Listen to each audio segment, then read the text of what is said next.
Bonsoir à tous, merci de vous joindre à nous. 1 milliard de dollars, la contribution algérienne à la stabilité sécuritaire en Afrique, c'est le fait marquant de ce 36e sommet des chefs d'État et de gouvernement de l'Union africaine. Sommet de tous les défis, l'Algérie initie un geste concret de solidarité en faveur du développement économique, mais surtout de la stabilité sécuritaire du continent africain, menacé par la guerre au Sahel, en Libye notamment, en République démocratique du Congo, les crises alimentaires et sanitaires, une sécheresse historique et une zone de libre-échange continentale encore inopérante. L'Algérie a aussi appuyé son attachement à la réforme urgente du Conseil de sécurité des Nations Unies, dans lequel l'Afrique n'est toujours pas représentée. Kamel Mensari, directeur de publication au quotidien Le Jeune Indépendant et consultant à Canal Algérie pour les questions internationales, est avec nous. Bonsoir. Bonsoir. Alors, la sécurité et le développement sont directement liés, on le sait. L'Algérie a investi dans les projets de développement en Afrique. C'est l'Agence algérienne de coopération internationale pour la solidarité et le développement qui va gérer cet argent.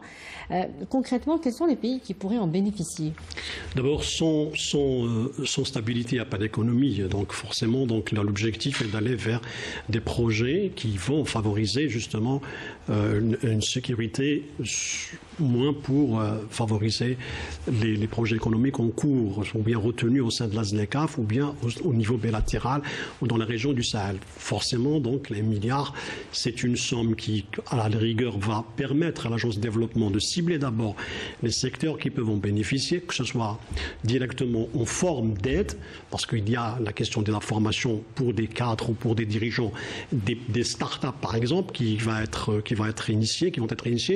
Aujourd'hui, il y a le 1 milliard, donc probablement d'autres pays vont suivre, ou bien l'Algérie elle-même va davantage fournir des aides supplémentaires pour concrétiser son ambition de voir que la stabilité économique ne peut se faire sans stabilité sécuritaire. Donc l'agence va d'abord cibler les segments ou bien les projets qui vont profiter de cet argent. En plus, est-ce que cet argent-là va dans des secteurs ou qui seront ciblés à la fois par les pays pilotes au sein de la ZLECAf, bien directement dans les pays concernés, notamment les pays voisins de l'Algérie. Vous avez parlé de pays qui pourraient suivre. Est-ce que c'est une façon d'initier un peu une forme de solidarité africaine?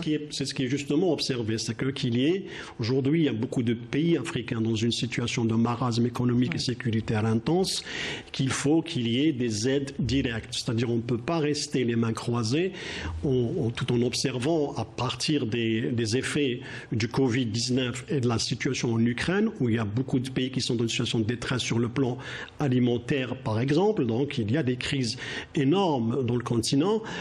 Faire ce genre de dons était nécessaire justement il ne s'agit pas des aides à l'occidentale, c'est-à-dire fournir des aides qui n'ont pas de plus-value, c'est-à-dire qu'ils ne retournent pas avec une création d'emplois ou de richesse. Il s'agit d'aides ciblées, c'est-à-dire une aide qui va vers des secteurs dont réellement besoin. Ce n'est pas des aides gouvernementaux d'un gouvernement à l'autre, mais vers des projets, vers des agences et vers des partenaires et des opérateurs. Donc ça va aller directement sur le terrain, contrairement aux aides occidentaux qui passent par des canaux officiels et qui parfois font preuve de déperdition. Donc, on est là vers quelque chose de concret. Certes, c'est pas suffisant pour un continent qui a énormément de problèmes, qui a énormément de demandes et d'attentes. Aujourd'hui, l'Union africaine fait face à beaucoup de défis. Quand je dis l'Union africaine en tant qu'institution, sans parler des pays eux-mêmes qui font face à des crises graves économiques et sans parler en parallèle des crises sécuritaires qui sont toujours en cours et qui durent depuis plusieurs années. Oui, justement, le président des Comores, dont le pays préside désormais l'Union africaine, vient justement de demander l'annulation totale de la dette africaine pour permettre une relance économique post-Covid. 22 États africains, dit-il, sont dans carrément un marasme économique, selon la Banque mondiale, et concentrent une part notable des 1071 milliards de dollars de la dette extérieure du continent. On a toujours parlé d'une économie africaine globale résiliente face au choc Covid et crise ukrainienne. On a toujours parlé de croissance en Afrique et aujourd'hui on ose dire qu'il y a un choc économique, il y a une crise économique dans le continent africain et plusieurs pays en souffrent. Si on pense à la résilience, c'est difficile de dire, c'est pas le cas vraiment partout. Hein. Donc il y a des pays qui ont les moyens. 22 pays, c'est énorme. Il y a des moyens qui peuvent amortir le choc, dotés de matières premières ou de ressources financières énormes comme l'Afrique du Sud, le Nigeria, le Kenya, l'Algérie. Donc c'est des pays qui peuvent amortir le choc, soit post-Covid, soit avec la crise de l'Ukraine, surtout avec la hausse des prix. D'autres pays ne peuvent pas. Donc il y a des pays enclavés comme le Mali, la Burkina Faso, des pays qui n'ont pas d'autres ressources et même ils sont dans une situation de détresse, non seulement économique mais sécuritaire. Donc c'est difficile. Ouais. La résilience ne peut pas être partout la même.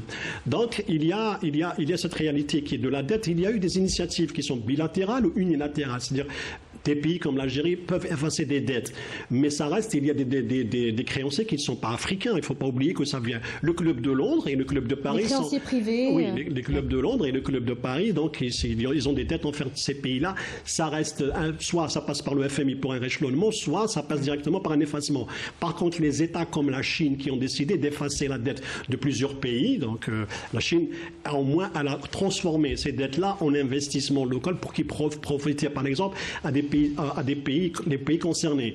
Contrairement aux pays occidentaux qui n'ont pas cette latitude de faire en sorte à ce que cette dette se transforme en investissement ou bien elle est amortie d'une manière qui permet directement aux pays concernés d'aller vers des projets structurants. Donc il y a peu de chances que cette doléance se soit...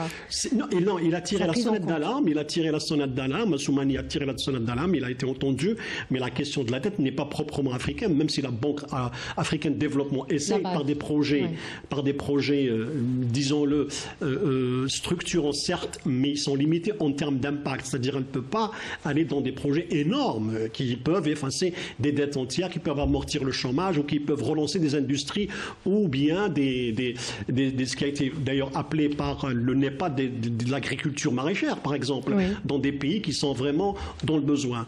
Aujourd'hui, c'est l'inflation, c'est la hausse des prix dans le monde qui font que l'Afrique a un grand problème. Sans oublier les approvisionnements en céréales qui posent un problème. Il y a difficulté de faire... Et une sécheresse historique, il faut le rappeler. Bien sûr. Donc s'il y avait au moins le marché était normal, régulier.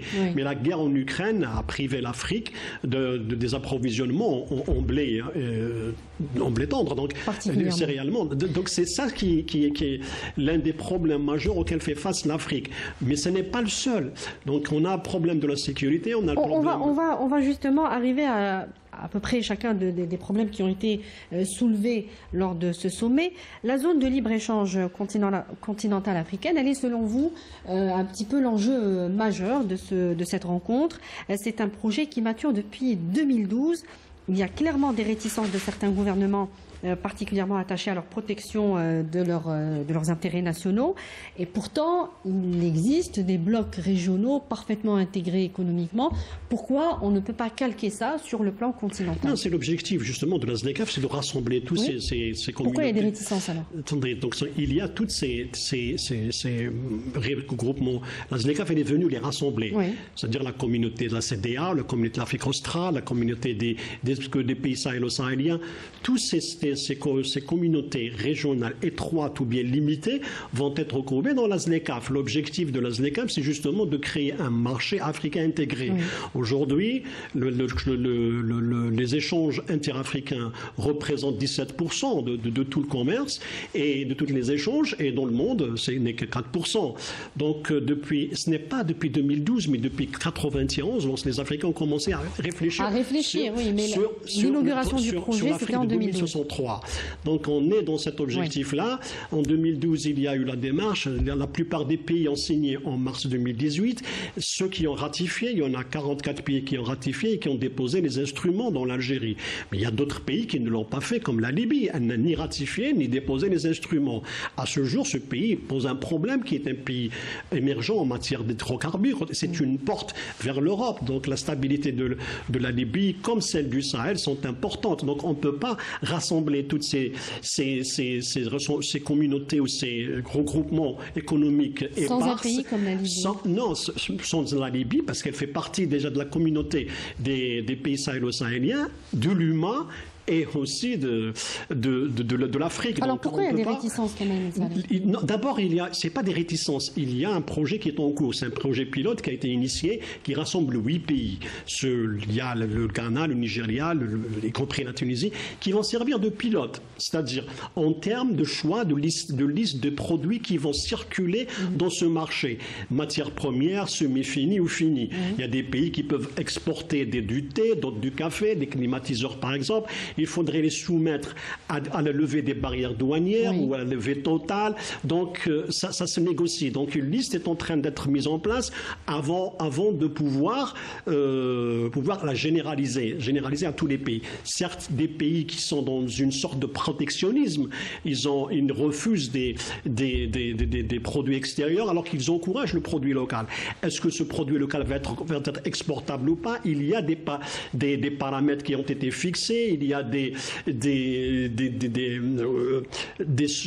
sorte disons, d'étiquetage, par exemple. Tous ces modèles-là doivent être pris en charge dans l'étude des produits qui peuvent être commercialisés d'ici dans les années à venir.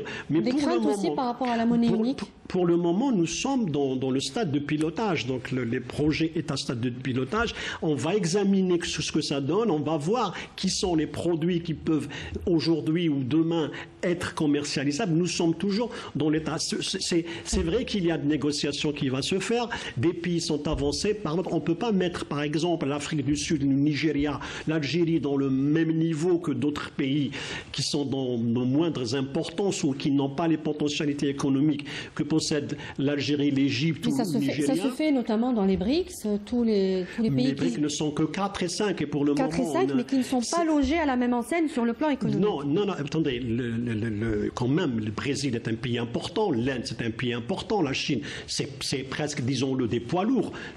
On n'a pas le BRICS, on n'a pas le Brésil avec le Burundi par exemple, le Mali. Non, ça ne peut pas marcher comme ça. Il y a des solutions, il y a des mesures qui doivent être prises au niveau des pays pour se préparer. Même l'Algérie ne peut pas accéder demain au BRICS sans préalablement préparer son entrée. Et son entrée ne peut se faire pas dans une année ou deux, probablement d'ici 2030, parce qu'il y a beaucoup de mécanismes qui doivent être garantis par chaque pays avant d'accéder, par exemple, au BRICS. C'est le même cas pour la ZLECAf. Donc, il y a aujourd'hui, qu'est-ce qui se pose problème pour la ZLECAf? C'est de savoir si le pilote est en train de fonctionner. Après, on va faire ce qu'on appelle du tuning. On va arranger au fur et à mesure et aller de l'avant. On ne peut pas, par exemple, aujourd'hui, parler d'un marché commun alors qu'il y a énormément de difficultés dans chaque pays. C'est comme pour l'OMC. L'OMC, beaucoup de pays ont passé 15 ans à négocier avant d'arriver à intégrer l'OMC. L'Algérie, elle a mis presque une douzaine d'années avant de signer son accord d'association avec l'Union européenne. Donc, est-ce qu'il y a des craintes aussi par rapport à la monnaie unique? Ça, c'est un autre... Non seulement le ZLECAf n'a pas pour objectif de créer un marché commun, une monnaie commune, mais bien évidemment, sur le plan politique et économique, il faut la libre circulation des marchandises, la libre circulation des personnes. On ne peut pas, par exemple, aller vers un marché commun sans pour autant ne pas penser à laisser libre cours aux marchandises de circuler librement dans toute l'Afrique, y compris les personnes. Donc c'est ça. Il y a des étapes qui vont commencer. On va commencer par définir une liste des marchandises qui peuvent être échangées. Après, il y aura la levée ou bien restriction, levée partielle ou complète des tarifs douaniers, des barrières douanières. Après, on ira probablement vers la monnaie. Certes, c'est quand même un marché unique qui permettra à l'Afrique de se positionner parmi les 3 plus grands marchés mondiaux. C'est le continent qui a le plus de potentiel en matière de croissance. Surtout les matières premières. Donc, l'Afrique gagnerait évidemment à accélérer 1,6 milliard d'habitants. Donc c'est énorme comme marché. Et c'est le seul marché qui reste pratiquement fertile et en même temps vierge.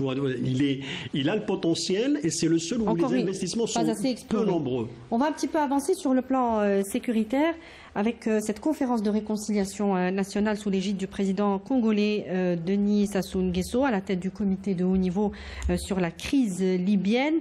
C'est l'une des conclusions de ce 36e sommet et déjà les craintes sur l'absence de consensus de